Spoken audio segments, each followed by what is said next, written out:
Olá, este aqui é o módulo sobre os números racionais. Esse módulo ele é um pouco mais extenso, então ele foi dividido em outras etapas, tá? Nesse momento a gente vai falar sobre dízima periódica. Você vai aprender a identificar uma dízima periódica.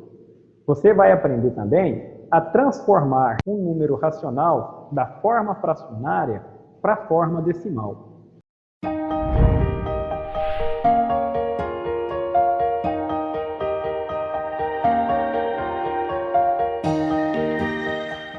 Você sabia que a palavra racional está associada à palavra razão e que razão está associada à fração? Se você compreende o que é uma fração, você não terá dificuldades para compreender o que é um número racional. Em poucas palavras, o número racional é um número que pode ser escrito na forma de fração. Você já sabe que uma fração ela é composta de duas partes.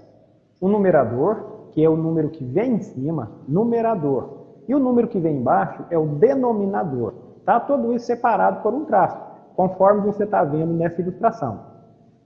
Porém, o denominador jamais pode ser igual a zero.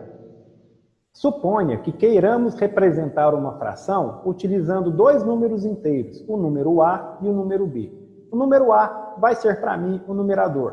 O número B vai ser o denominador. Temos como definição Q, que é este símbolo aqui, uma letra Q maiúsculo, só que é uma letra diferenciada, tá, pessoal? Isso aqui não é uma letra Q, isso é um símbolo que representa o conjunto dos números racionais. E como a gente representa esse conjunto? Ora, por meio de uma fração. O número racional não é um número escrito na forma de fração?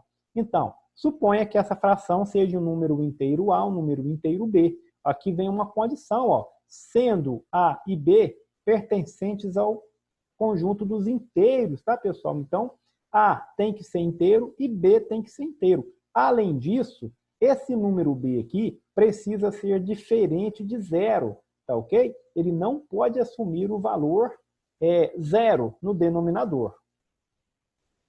Observe que para o conjunto dos números racionais não há uma representação dos seus elementos entre chaves. O que a gente escreveu aqui foi uma propriedade dos números racionais. A gente não escreveu uma lista de elementos, como aconteceu aqui com o conjunto dos naturais. A partir do zero, a gente foi adicionando os sucessores, então a gente obteve o conjunto dos números naturais.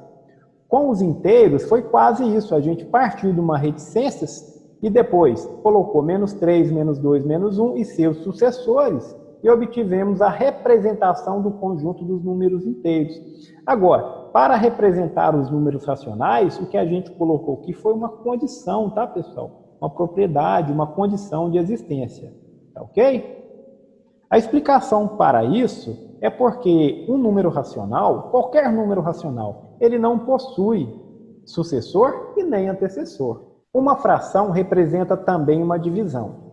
Por esse motivo, o B precisa ser diferente de zero, tá? Se A sobre B representa A dividido por B, não existe divisão por zero, pessoal. Então, esse B, ele jamais pode assumir o valor zero. O número racional pode ser representado também na forma decimal. Essa forma decimal é justamente o resultado dessa divisão, tá ok? Você tem uma fração, escreve ela na forma de divisão ou interpreta ela como sendo uma divisão, o resultado dessa divisão vai ser a forma decimal desta fração. Por exemplo, na fração 3/5, eu posso interpretar isso, se for conveniente, é 3 dividido por 5, o resultado é 0,6. Então, a fração 3/5, ela tem uma representação decimal, que é o 0,6. Outro exemplo, a fração 17/10, ela significa 17 dividido por 10, que resulta 1 inteiro e 7 décimos, ou 1,7. Esta fração 17/10, ela representa também o decimal 1,7.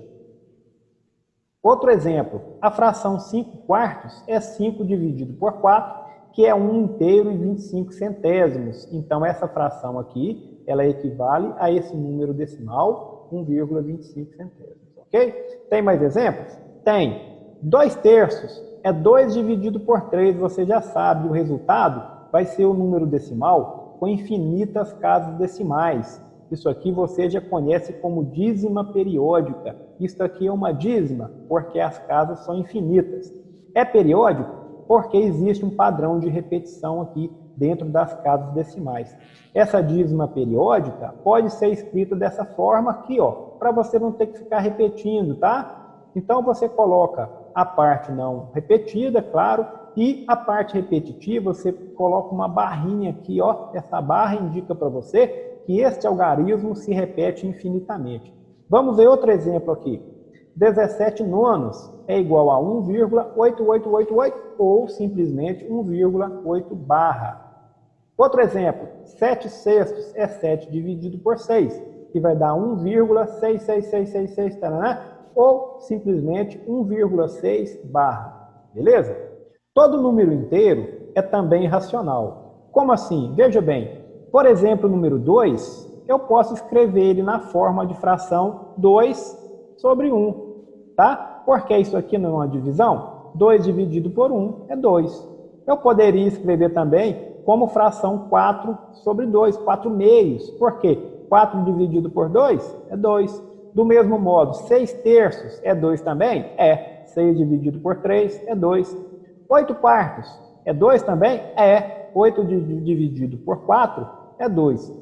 A questão de você transformar um número inteiro na forma de fração, isso aí depende da sua necessidade. Se for conveniente você fazer essa transformação, que faça, tá? Agora, se não for conveniente também, se não for te ajudar em alguma coisa, em algum cálculo, se não for facilitar a sua vida, você não precisa transformar não, tá ok? Outro exemplo, o inteiro, menos 5, ele pode ser expresso na forma de fração? Pode, menos 5 sobre 1.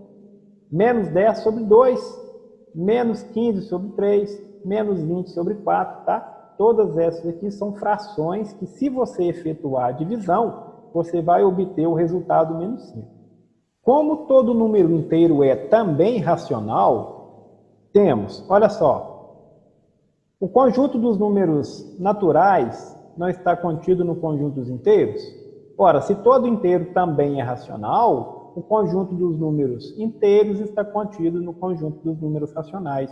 Tá? Eu posso dizer também que o conjunto dos números naturais está contido no conjunto dos números racionais. Tá ok? E posso também representar esse diagrama. Olha só, o conjunto dos naturais é subconjunto dos inteiros e esses dois aqui são subconjuntos dos racionais. Tá ok? Tanto o inteiro é subconjunto do racional, quanto o natural é subconjunto do racional.